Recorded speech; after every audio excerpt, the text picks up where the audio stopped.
When William Shakespeare postulated in one of his novels, Macbeth, that there is no art to find the mind's construction in the face, he must have studied the philosophy of humans to realize that betrayal is a man's second nature.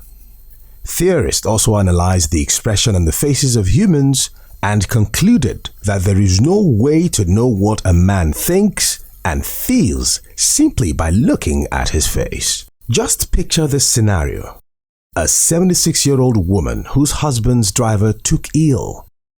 Out of humanity, got the driver admitted into the hospital, paid the medical bills and also slept in the hospital for 3 days to nurse and look after the driver as if he were her child. The truth is, Mrs. Abiodun Adebola may have considered the driver a family member, hence the extent to which she went to show him affection. It is therefore inexplicable to note that the driver did not reciprocate the favor done to him with good behavior. Unfortunately, the monstrous evil man, Jonathan Marcus, rewarded good with evil. The heart of a man is said to be deceitful above all things and desperately wicked. Who can know it? This dictum aptly describes the horrendous crime of Jonathan Marcus, a driver who gruesomely slaughtered an elderly couple, 80-year-old disabled octogenarian Ezekiel Adebola and his septuagenarian 79-year-old wife, Abiodun Adebola, with a knife in their house at the Zone D Apo Legislative Quarters, Apo, Abuja, on 31st March 2024 over flimsy justification. Jonathan Marcus had nursed the idea of killing Pa Ezekiel for weeks for some far-fetched reason. So he surreptitiously visited the home of Pa Ezekiel without anyone seeing him with a sharp knife and beheaded the old couple. When he was done with his evil plot, he locked the deceased in their apartment and calmly escaped from the scene of the crime without anyone noticing. The couple he slaughtered horrendously accommodated him and treated him like their own biological son. However, the benevolence towards him didn't stop him from slitting their throats. The first case we have here is the case of Jonathan Marcus. This is Jonathan Marcus. He is the person that used this knife here. The knife there, I will show you. He went to the house of Adebola Ezekiel, who is about 80 years, as well as the wife, Abiodun Ezekiel. She is about 79 years old. He went to their house in Apo Legislative Quarters and used this knife there to kill the wife as well as the husband, 2 of them. He killed them with the cutlass, butchered them like animals, and blood splitted everywhere. Eventually, he was their former driver. That was what had made him to gain access into the house, and he killed both of them. His excuse is that the man was promising him money.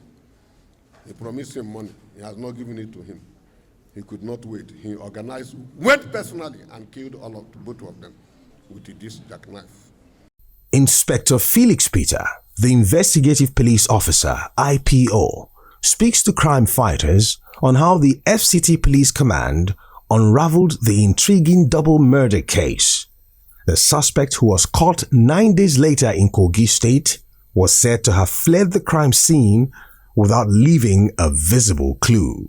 My name is Inspector Felix Peter.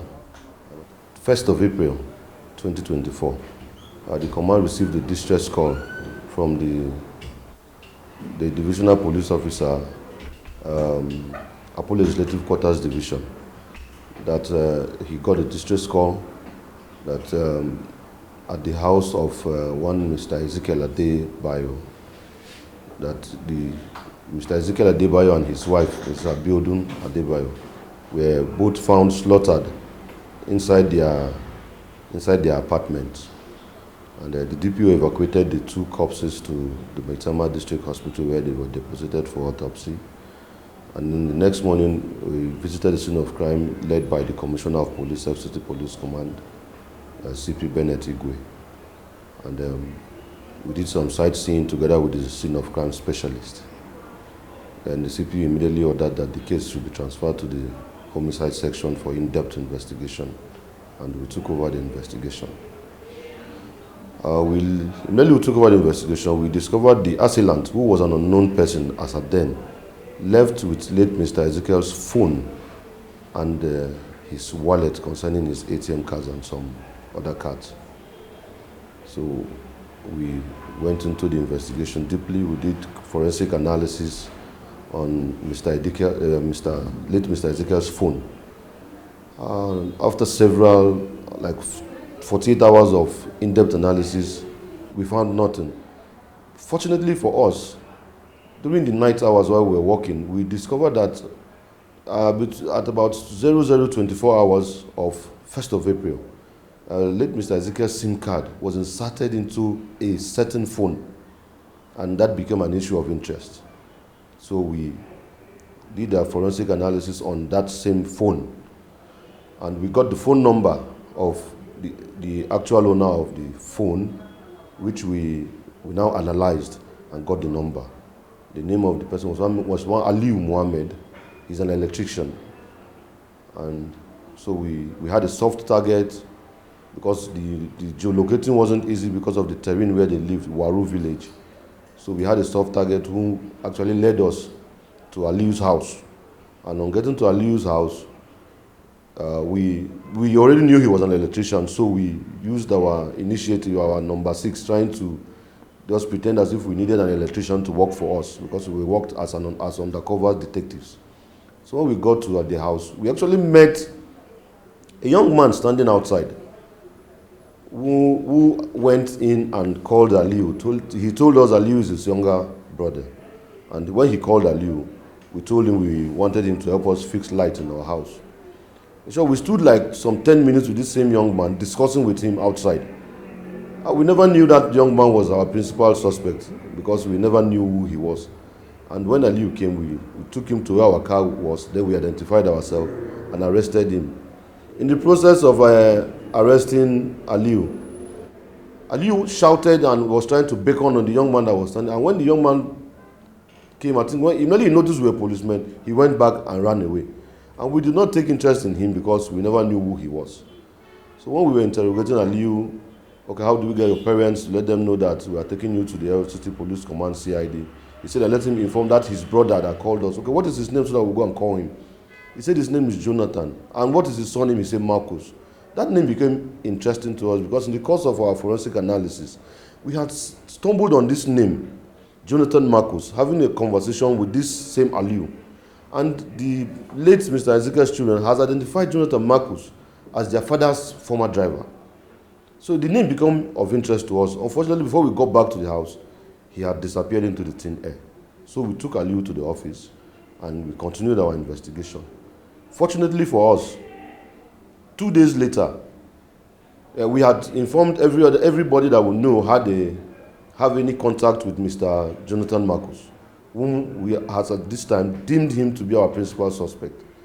Fortunately, we had a call that he used another number to call somebody, asking for money, because we knew he never had any money with him, because the way he left, he had no money, so he wasn't going to go far. And then we got that number he called, and then we started another fresh round of analysis.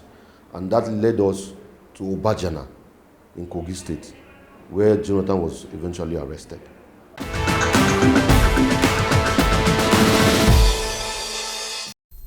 If the late couple knew that the driver whom they cared for was going to kill them on that fateful day, maybe they wouldn't have allowed him into their house. not to contemplate offering him water to drink. Jonathan, who looks harmless superficially but possesses an iron mind, claims he has never killed a cow in his life and says it took him just 3 minutes to slaughter the husband and wife. He describes how he deceitfully lured and entrapped Mrs. Ezekiel before killing her and where he got the knife he used to perpetrate this gruesome act. Listen to Jonathan as he gives a blow-to-blow account of how he hatched his plans and what prompted him to kill Mrs. Abiodun Adebola, whom he claimed never offended him. My name is Jonathan Marcus. I am 28 years old. I am a mechanical engineering. I come from Yobe State. One fateful day, he carried his car come to my shop.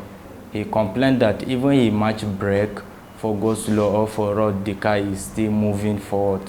The car no dey stop. He went down, I collect the car, I took him inside. We went to Gudu Market Road, come back, I match brake, everything is perfect. He still enter, we go together, I say whether he is cover shoe. I remove his cover shoe, he still match brake. The same thing, the car is moving. I used to use my hand, draw his leg. I confirmed that his leg is too strong for him to remove it for the throttle. He himself discovered that. From there, he started asking me that I should come and help him even once in a week to take him out. We dey come out all the time. When we come out around 12 in the afternoon, before we come back, we go come back around 3:30 to 4. He used to give me money all the time, 2,000, 3,000, biggest money 5,000. If I sick, Daddy never leave me for one day. One day, my wife start complaining she will leave. Suddenly, she leave. I tell Daddy, Daddy say, okay, where she dey? I say, she dey Durmi now. He carry motor, go Durmi. I call her, he talk to her, he please her, beg her, he settle us, carry 5,000 naira, give her. She come back. After some weeks, because he never reach month, she see the same thing. That is how she leave finally. What now made you go to Daddy's house to kill Daddy? Because through Daddy, I lose all my customers. Through Daddy, I lose my wife and my baby, 4 years old pikin. Okay. I am just frustrated. I don't know what to do. And even that day, I just make it for my mind. If I go, or me or Daddy, that is what I make my mind. But even as I go, I look. Okay, before that day, you have left Daddy. You no longer go there again. Yes, I left Daddy. How many months did you live in? I left Daddy during December. You left in December? Yes. Okay. So you now left Daddy in December? Yes. And when you left in December, what were you doing? I am still looking for the customer one. If customer call me, I used to go. If customer no call, but since that December. So let's now count. December, January, February, March, April. That's 4 months. Yes. That you left Daddy. I left Daddy, but sometimes we used to talk. Okay. But so between that January and April, you have small customers that were coming. In a month, if I get customer, I get 2 customers. Where now all these transporter where they go Bauchi, come carry lot where they use for us. If not be them, all my private customers, we get office for Abuja, we get house where I did. No one of them, because even I send message, I call, they will say you are not serious. How much were you making within that weeks or 2 weeks? I don't make a lot of money because the people na Kabu where they do taxi from Bauchi to Abuja.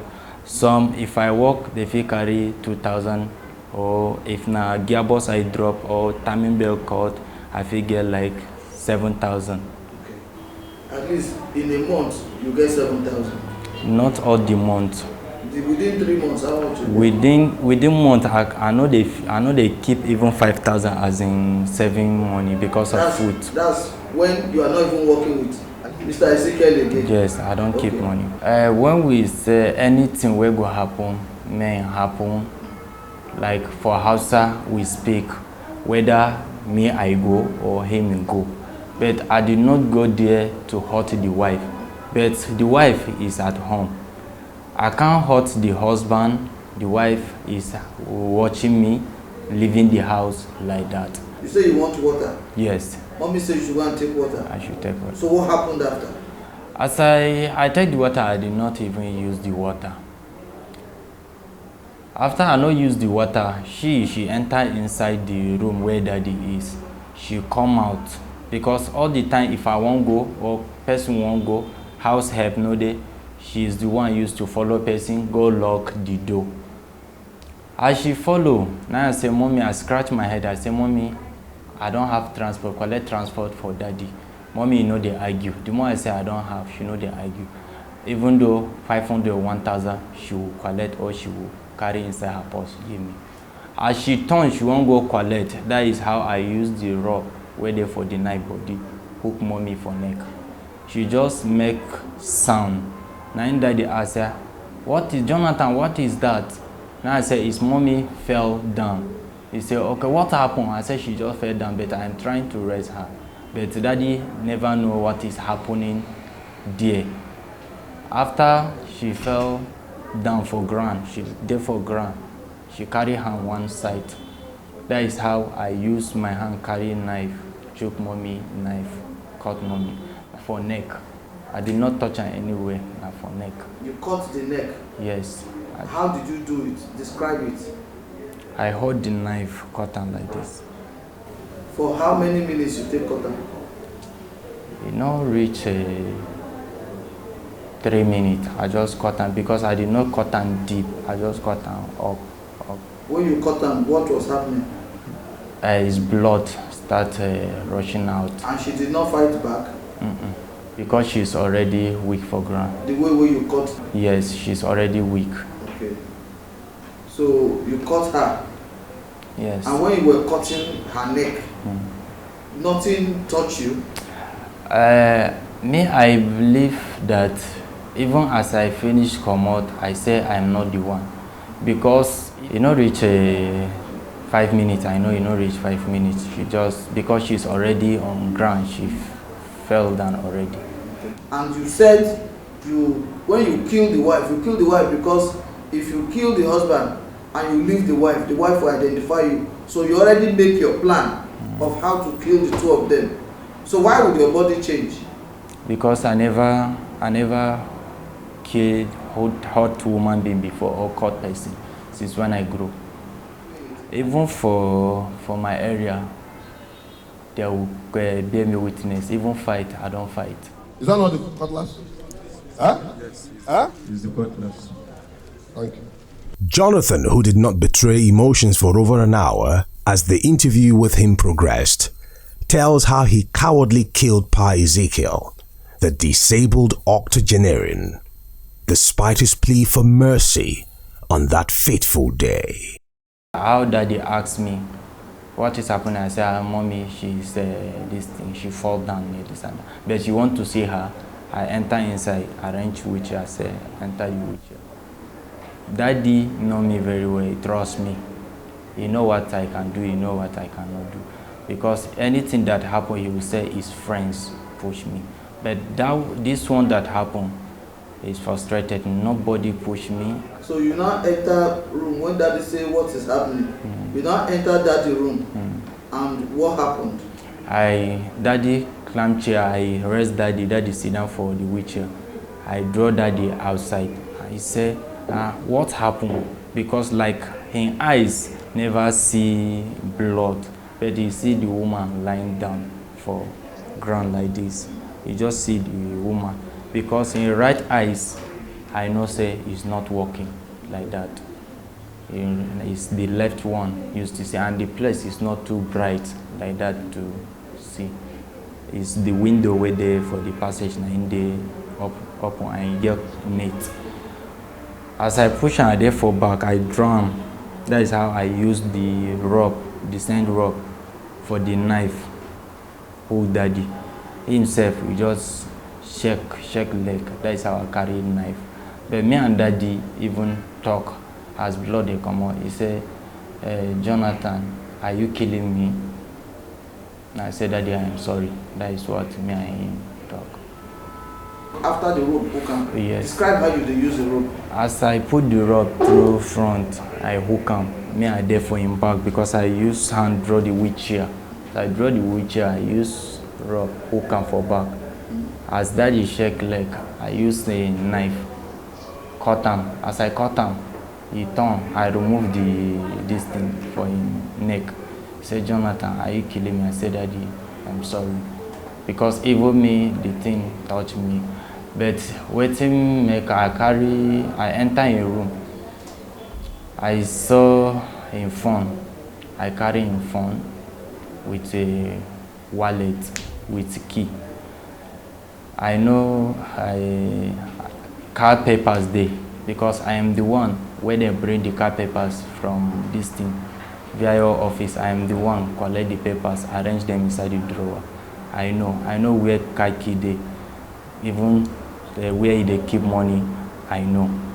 But no be that money carry me go there.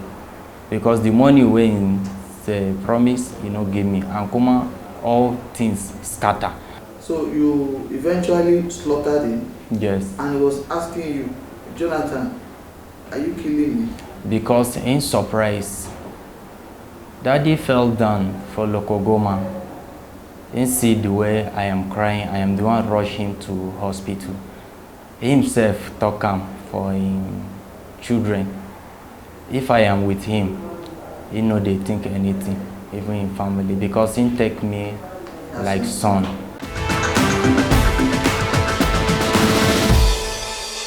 Jonathan was once arrested for defrauding late Elder Ezekiel's friend of 300,000 naira, and that made him run away from the family for months. According to Jonathan, he went back to his mechanic workshop and he was making a profit. But greed made him visit his victims and ask for the money he claimed the deceased promised him, but eventually slaughtered them. Listen to Jonathan as he speaks further. You took daddy's friend. Dupe. Yes, you went and collected money from daddy's friend. That was why daddy was not talking to you again. Daddy then take her as in dupe, but me I take her accident. How much did you collect from Mr. Ezekiel's friend? It's 300,000. Daddy's friend arrested you. Did he not arrest you? Yes, he arrested me. How many days did you stay in the cell? The 40 days, 9 days, release me. Okay. Evil actors always have an anchor to hang on to, and Jonathan's case is no different. He narrated further the reasons behind his criminal act. Jonathan not only killed the couple, but he also carted away their valuables and went on a spending spree. He initially denied that he didn't withdraw money from late Pa Ezekiel's account through ATM, but later succumbed in an interview with crime fighters. He owned up to ordering an audio system worth 210,000 naira online. I used his ATM card number to buy a speaker on Jumia, but it was successful. How much was the speaker that you bought on Jumia? I think it's 210,000. I tried to withdraw the money online, but the money he refused. I said, oh, let me try Aliu Jumia, whether it will work to order something. But me, I know say that I order something. But they show in the statement of account So that they withdraw that 210,000 was debited from the account. So that is for the speaker. As provided for in the 1999 Constitution as amended, Section 33 clearly states that every person has a right to life.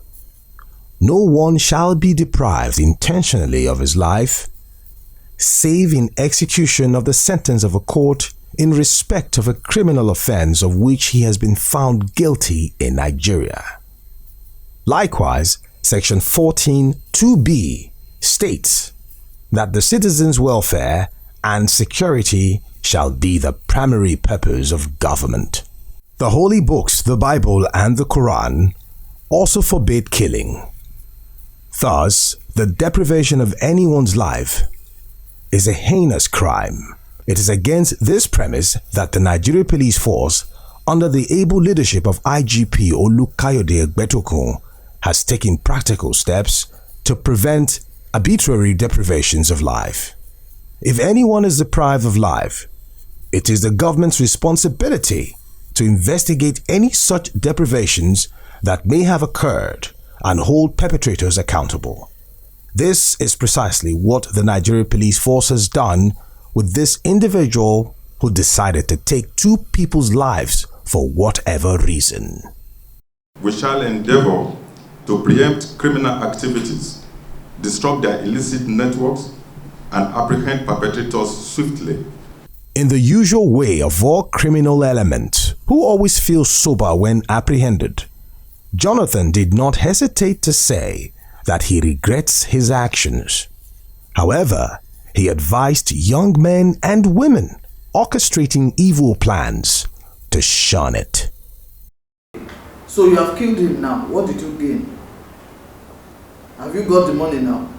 No, You don't have money? I don't have. Have you gone to your workshop now? I never go back to my shop. My advice to my fellow age mates, men and women, when something happen like that, as life dey, if that work no pay, look for another way we pay. Fighters, promoting security consciousness. Thank you for watching. Until we come your way next week, stay safe and be vigilant. Fighters, promoting security consciousness.